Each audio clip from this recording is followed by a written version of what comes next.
नमस्कार, सत श्री अकाल और आदाब। सभी को मैरी क्रिसमस और नए साल की मुबारक। दोस्तों, रेडियो दी लॉस्ट गार्डन पर आप सभी का हार्दिक अभिनंदन करता हूँ। दोस्तों, बहुत से प्रश्न जो हैं हमसे पूछे गए हैं और आज जो मैं उनमें से जो टॉपिक जो उठाने जा रहा हूँ वो है रीबर्थ। रीबर्थ के रिलेटेड बहुत से प्रश्न आए हैं। क्या रीबर्थ होता है? पुनर्जन्म कैसे होता है? पुनर्जन्म को कैसे रियलाइज़ किया जा सकता है? हम कैसे पुनर्जन्म की घटनाओं से जो है वाकिफ हों? और पुनर्जन्म को लेकर यह भी पूछा गया है कि पुनर्जन्म की क्या मेडिटेशन के ज़रिए हम पुनर्जन्म जो है वो उसकी सभी की सभी जो यादाश्त है वो प्राप्त कर सकते हैं। ओवरऑल जो है सारा कुछ जो अगर मैं देखता हूँ तो देखता हूँ कि सब कुछ जो है पुनर्जन्म के बारे में जो है मेन सब्जेक्ट है। तो पुनर्जन्म एक बहुत बड़ा सब्जेक्ट है। दुनिया की सबसे खूबसूरत माँ से जो है मैं पुनर्जन्म सब्जेक्ट के ऊपर जो है बात करूँगा, उनसे पूछूँगा, क्योंकि आपके प्रश्न तो बहुत ज़्यादा हैं। जैसे कि मैं देख रहा हूँ कि बहुत ज़्यादा पुनर्जन्म पर बात की गई है, पूछा गया है, और ये सभी प्रश्नों का उत्तर के लिए मैं दुनिया से बेहतरीन माँ को जो है अभी जो है उनका स्वागत करता हूँ और माँ से कहता हूँ कि बताएं पुनर्जन्म जो सब्जेक्ट है उस पे माँ हमें रोशनी डालें, हमें बताएं। जी हाँ माँ।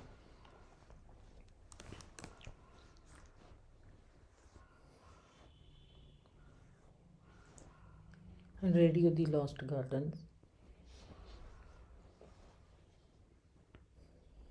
मेरी ओर से सभी को मेरी Christmas and happy new year.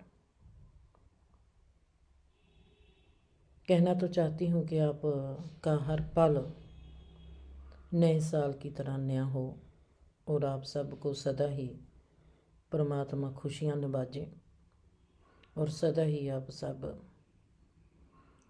जीवन में चढ़ती कला में रहो। पुनर्जन्म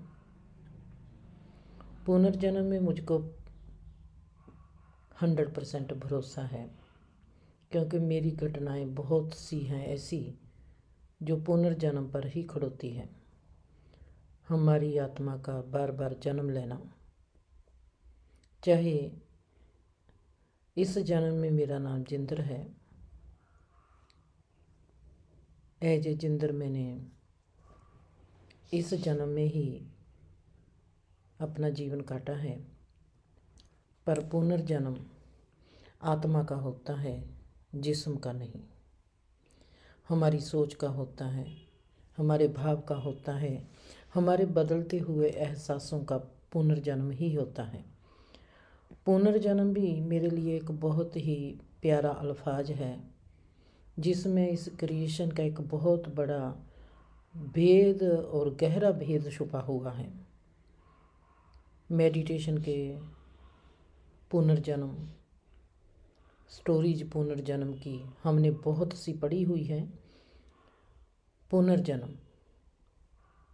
होशमंदी, जब हम होशमंदी के मार्ग पर चलते हैं, हमको हर कदम पर ऐसे ही लगता है कि मैं अभी पैदा हुआ हूँ, मैं अभी पैदा हुई हूँ, मैं अभी पैदा हुई हूँ। मेरे को तो लगता है मैं अभी पैदा हुई हूँ। मेरे साथ ऐसी ही घटना घटी जब मेरे को गहरी साइलेंस मिली। मेरे को हैरानी हुई कि मैंने जिस संसार पहली बार देखा है, मैंने अपने आप को देखा। क्या मैंने पहली बार देखा है अपने आप को? ऐसे लगता था कि मेरे जो आज तक के 37 साल हैं वो कहाँ चले गए, वो किसी सपने में खो गए, वो किसी बीते हुए कल में खो गए। वो मेरा 37 साल का जो एक्सपीरियंस था माँ बाप के साथ, बच्चों के साथ, वो कहाँ चला गया? ऐसे कैसे हो सकता है कि मेरे 37 साल कहीं पर गुआच गए और मेरे को ऐसे लगने लगा कि मैं तो अभी जन्मी हूँ। मैंने उस चीज़ की तलाश की वो कौन सी चीज़ है जो मेरे 37 साल को खा रही है। चाहे मैंने लाखों करोड़ों अरबों बार सुना है कि जीसस का रीबर्थ था, चाहे मैंने सुना है कि कृष्णा अवतार थे, चाहे मैंने सुना है कि हजरत मोहम्मद पैगंबर थे, मेरे में एक बात सदा ही रही है कि मैं बात सुन लेती हूँ पर भरोसा नहीं करती। ऐसे भरोसा नहीं करती कि वो बात हुई नहीं,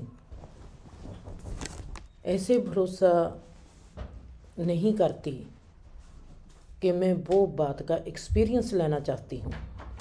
मुझको वो बात का एक्सपीरियंस चाहिए, मुझको वो बात जाननी है, मुझको वो बात जीनी है। मैंने उस बात को ऐसे नहीं कि आंखों बंद करके सुन लिया। भरोसा है कि जीसस ऐसे हुए, भरोसा है कि कृष्णा अवतार थे, भरोसा है कि हजरत मोहम्मद पैगंबर थे। मेरी खोज परमात्मा है, मेरी खोज कृष्णा नहीं, जीसस नहीं, हजरत मोहम्मद नहीं, मेरी खोज है परमात्मा, अल्लाह, गॉड। उसने अगर जो सब कुछ रचा है, उसकी रचना को समझना, उसकी रचना को देखना, उसकी रचना को जीना, ये मेरा स्वभाव है। मैंने ये नहीं देखना कि किसी ने कह दिया कि ये पुनर्जन्म होता है। मैं भरोसा कर लूँगी कि पुनर्जन्म होता है, पर कैसे होता है उसका एक्सपीरियंस जब तक नहीं होता तब तक मैं पुनर्जन्म की बात ही कभी किसी के साथ नहीं करूँगी। ऐसे ही नहीं कि जो पुनर्जन्म की बात है, मैंने सुन लिया कि धर्म ये है, मैं धर्म की बात नहीं करूँगी जब तक मुझको एक्सपीरियंस नहीं हो जाता कि धर्म क्या है। ऐसे ही मैं प्यार करती हूँ, मैं प्यार की बात किसी के साथ नहीं करूँगी। मेरे में प्यार है, मैं प्यार में बहती जाती हूँ। मेरा प्यार उस कोर तक पहुँचे जिससे मुझको लगे कि हाँ, यही है प्यार, जिस पर मैं दावा कर सकती हूँ, जिस पर मैं ठोक के बात कर सकती हूँ, जिस पर मैं ऐसे कह सकती हूँ कि जस, वो बात, वो दिलेरी, वो हिम्मत, वो मेरे जीवन का ताकतवर पल। पुनर्जन्म पर आज मैं बहुत अच्छे से बात कर सकती हूँ क्योंकि ये मेरे बहुत ही ज़्यादा एक्सपीरियंस हैं। पुनर्जन्म होता है। अगर हम अपने पल पल के होते पुनर्जन्म में से देख लेंगे इस जीवन को, तो हम बहुत ही गहरे से समझ जाएंगे। हमारा पुनर्जन्म ऐसे नहीं होता जैसे जीसस का हुआ है, वैसे ही नहीं होता। हमारा पुनर्जन्म तद भी होता है जब हम किसी के प्रेम में पड़ते हैं। हमारा पुनर्जन्म असली तब होता है जब हमारे को आत्मबोध की प्राप्ति होती है।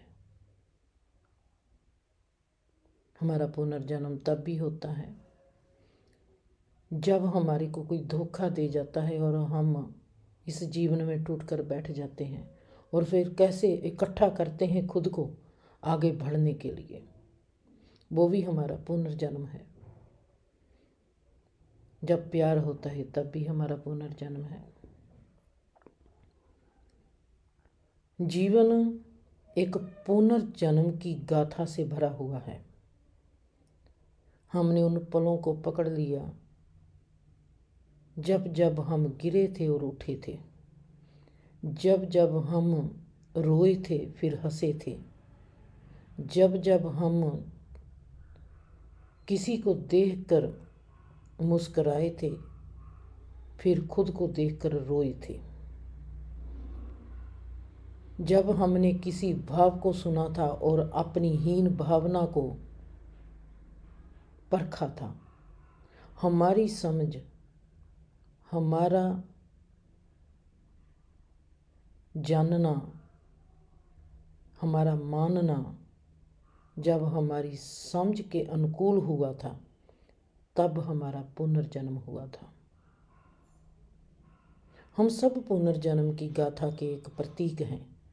हम सब का पुनर्जन्म होता है। हम सब पुनर्जन्म के हिस्से हैं। जब मैंने अपने जीवन के इतने हादसों को देखा है, तो हम कैसे कह सकते हैं कि हमारा पुनर्जन्म नहीं होता। मेडिटेशन में पुनर्जन्म होता है, साइलेंस में पुनर्जन्म होता है, प्यार में पुनर्जन्म होता है। तो जीसस का क्यों नहीं पुनर्जन्म होगा?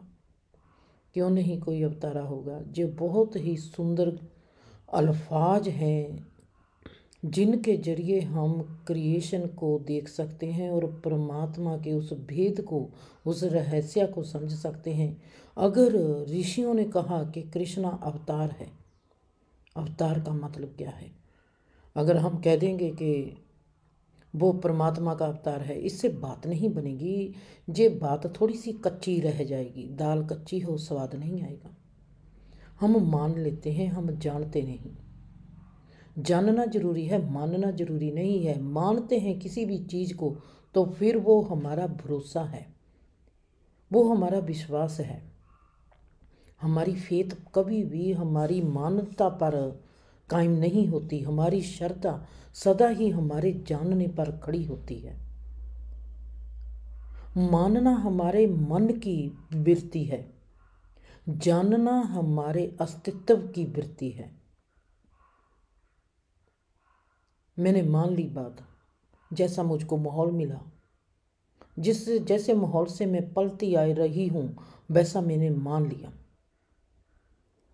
ये मानता है, हर मानता हमारे होते ही है मानसिक तल का हिस्सा। मैंने जानना है क्या वाकया ही पुनर्जन्म है। ये मेरे अपने एक्सपीरियंस पर खड़ा होगा, मेरा अपना खुद का अनुभव। मैंने जानना है, ये मेरी समझ बनेगी जब मेरा जानना, मेरी समझ मेरे अस्तित्व के साथ जुड़ी हुई है, मेरे मन के साथ नहीं जुड़ी। जब मुझको वो एक्सपीरियंस होगा, वो मेरे अस्तित्व का होगा और मेरा मानना मेरा जानना बन जाएगा। जब मेरा जानना मेरी पहचान बन जाएगा, तब मैं समझूंगी कि इन अल्फाजों के पीछे जो भेद छुपे हुए हैं वो कितने गुणकारी हैं। अल्फाज जो है जैसे मूंगफली का छिल्लड़ होता है, गिरी भीतर होती है। ये जो अल्फाज है अवतारा, पुनर्जन्म, ये मूंगफली के ऊपर का छिल्लड़ है। उसको निकाल देना पड़ेगा अगर आपने मूंगफली खानी है। इसको निकालने के लिए अपनी मानता को, अपने मन को परे करना पड़ेगा। फिर आएगा पुनर्जन्म का असली भेद क्या है। आप हैरान हो जाओगे। जिस दिन छिल्लड़ रह जाएगा, उस दिन ही आपके आगे वो चीज़ पड़ी होगी जिसको हम कहते हैं पुनर्जन्म। जी हाँ माँ, सवाल जो हैं और भी पूछे हैं लोगों ने। और सवाल पूछा है मेरे से कि हमने $2500, किसी ने $10,000 दे के रीबर्थ मेडिटेशन सीखी है। और उनका मानना है कि रीबर्थ मेडिटेशन ऐसा लगा कि उन्होंने कुछ मैकेनिकल किया, पर वो उस चीज़ को छू नहीं पाए। बिकॉज उन्होंने $2500 दिया था, $10,000 दिया था, इसलिए जो है उन्होंने किसी से ज़्यादा बोला भी नहीं। उनको लगा कि मैंने ये मेडिटेशन की है तो उनको पता है, पर उनको अनुभव कुछ भी नहीं हुआ।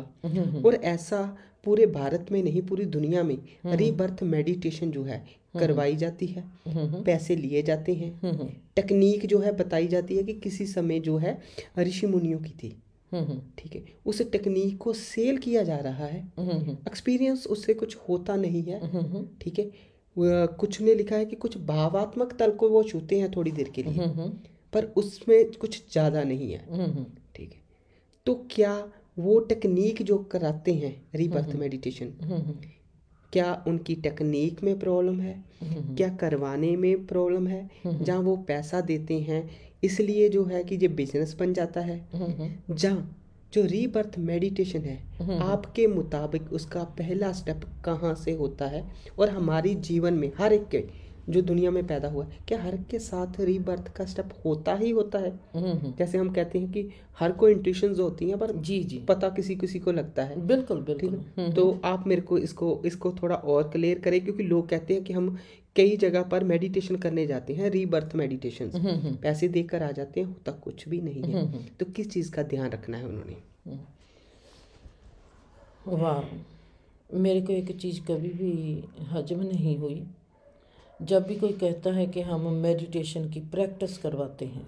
प्रैक्टिस, कितना अल्फाज गलत हम चूज करते हैं और इस पर हम भरोसा करते हैं। मेडिटेशन पर प्रैक्टिस की जा सकती है, कहते हैं कि प्रैक्टिस करो। कैसे प्रैक्टिस करें? फिर जैसे हम कहते हैं कि हमको सुबह उठकर पाठ करना चाहिए, ये तो हम अपने मन को एक और आदत देते हैं, हमारे मन की आदत उसको पक्का करते हैं। हमारे को वातावरण ऐसा मिलना चाहिए जो अपने आप में ही पाठ पूजा वाला हो। और जैसे मैंने देखा, जब भी मैं कभी भी कहीं भी देखती हूँ, जब कोई कहता है कि हमने मेडिटेशन प्रैक्टिस की टिप्स, खास करके जब प्रैक्टिस का नाम आता है, अभ्यास करना है। किस बात का अभ्यास करना है? प्यार करने का अभ्यास करना पड़ेगा, श्रद्धा करने का अभ्यास करना पड़ेगा, किसी के साथ रिश्ता बनाने के लिए भी हमको अभ्यास करना पड़ेगा। हम तो बहुत ही निकम्मे और आलसी, और हम तो अपने आप को ऐसा बना रहे हैं कि हमारे में कोई ताकत नाम की चीज़ ही नहीं है। अगर हमको मेडिटेशन की भी प्रैक्टिस करनी पड़ेगी, प्यार करने की भी प्रैक्टिस करनी पड़ेगी, इसके लिए भी टिप देखते हैं। हुआ क्या है, क्या हमारे माँ बाप, बहन भाई, हमारा वातावरण, हमारा समाज इतना नीचे गिर गया है कि आज के इंसान का दिमाग इतना कमला हो गया है, इतना आलसी हो गया है कि उसको ये भी बात सीखनी पड़ेगी कि मैंने किसी के साथ रिश्ता निभाना है और मुझको उस रिश्ते निभाने के लिए टिप चाहिए। वाह, मेरे लिए ये बात हजम करनी बहुत मुश्किल है जब मैं देखती हूँ कि कहते हैं मेडिटेशन प्रैक्टिस। मेडिटेशन की कोई प्रैक्टिस नहीं होती, ज़िंदगी की कोई प्रैक्टिस नहीं होती, धर्म की कोई प्रैक्टिस नहीं होती, कुछ भी नहीं होता। हमारी सोच, हमारे भाव कैसे हैं, उन पर हमारा जीवन टिका हुआ है। रीबर्थ हम $2500 देंगे, $10,000 देंगे और हमारे को रीबर्थ की मेडिटेशन करवाएंगे। कैसे होगी? अगर आप में से कोई ऐसी टेक्निक कराता है तो मैं उसको कहूँगी कि मेरे को करवाओ। हो नहीं सकता। मैंने आपसे पैसे बनाने हो, मैंने बिजनेस खड़ा करना हो, मैंने अपना नाम कमाना हो, या कुछ ऐसा करना हो, पैसे कमाने की विधि बन सकता है कि मैं कहूँगी कि आपको मेडिटेशन प्रैक्टिस करनी पड़ेगी। मेडिटेशन की कोई भी प्रैक्टिस नहीं होती, ये भाव होता है। हमारा जीवन किसी प्रैक्टिस पर आधारित नहीं, हमारा जीवन एक सिर्फ भाव पर प्रकट है। आप उस भाव को देखो, आप अपनी सोच को देखो, उस भाव को देखो। आप किस भाव से किस रिश्ते को देखते हो, आप किस भाव से जीवन को देखते हो, आप किस भाव को ऋषि मुनियों को देखते हो, आप किस भाव से अपनी माँ को देखते हो, बाप को देखते हो। कौन सा भाव है आप में, वो भाव आपके जीवन की रूपरेखा खींचेगा, ना कि कोई अभ्यास आपके जीवन की रूपरेखा खींचेगा। हो ही नहीं सकता।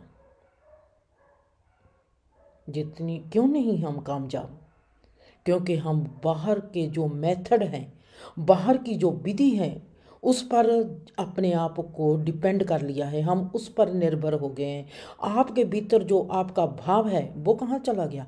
क्या उसकी कोई वैल्यू नहीं, उसकी कोई कीमत नहीं? आप अपने भाव को विधि क्यों नहीं बनाते? आप अपने भाव को मेडिटेशन क्यों नहीं बनाते? आप अपने भाव को क्यों नहीं अपने लिए तजर्बा बनाते? हमारा भाव हमारी मेडिटेशन बन जाएगी। अगर आपके पास बहुत पैसे हैं, अपने भाव को अपनी प्रैक्टिस बनाओ, अपने भाव को देखो,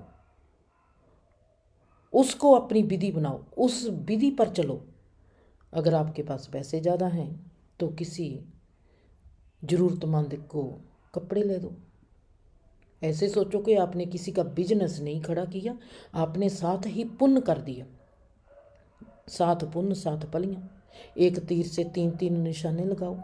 जरूरी नहीं हमने पुरानी कहावत पर चलना है कि एक तीर से 2 निशाने। अपने आप को कुछ तो आगे बढ़ाओ कि एक तीर से आज से हमने 3 निशाने लगाने हैं, 4 लगाने हैं। जैसे मैं कहती हूँ रवि, मैं कहती हूँ सुखवीर, हमने एक तीर से 2 निशाने नहीं लगाने, हमने एक तीर से 4 निशाने लगाने हैं, 5 निशाने लगाने हैं। हमने कभी भी एक तीर से इतने निशाने नहीं लगाने। आप ऐसा क्यों नहीं करते? अगर आपके पास पैसे हैं, आप अपने भाव को अपनी विधि बनाओ, मेडिटेशन करो अपने भाव पर, और जो आपके पास पैसे हैं उसको आगे लेके जाओ, किसी गरीब को दो, अपने आप पर खर्चो, अपनी माँ के कदमों में रखो, अपने बाप को दो, आपका रिश्तेदार कोई गरीब है उसको दो। अपने जीवन को सुखी करने के साथ साथ आप किसी और के जीवन को भी सुखी कर रहे हो। आपको कितना फल मिलेगा? प्लीज़ ये बात अपने दिमाग से निकाल दो कि मेडिटेशन की कोई प्रैक्टिस होती है। प्रैक्टिस अगर होती है वो हठ योग बन जाता है। संसार के लेवल पर संसारी चीज़ों की प्रैक्टिस हो सकती है, जीवन के लेवल पर, परमात्मा के लेवल पर, धर्म के लेवल पर कोई भी प्रैक्टिस होती नहीं। वहाँ पर सिर्फ हमारा भाव काम करता है। भाव ही हमारी कुदरती विधि है जो हमको जीवन के हर मुकाम तक पहुँचाती है। बेहद ही खूबसूरत जो है अनुभव बताया माँ ने, कैसे जो है हम अपने भाव से जो है मेडिटेशन की वो गहराई प्राप्त कर सकते हैं, ना कि 2500 और $10,000 देकर जो है इसको प्राप्त कर सकते हैं। इसी के साथ आप सबका धन्यवाद। और 2-3 मिनट में फिर दोबारा लाइव हो रही हैं, और क्योंकि एक टॉपिक जो है, कुछ सवाल और भी हैं और मेरा दिल कर रहा है कि उन सवालों को भी माँ से पूछा जाए। देखते रहिए रेडियो दी लॉस्ट गार्डन।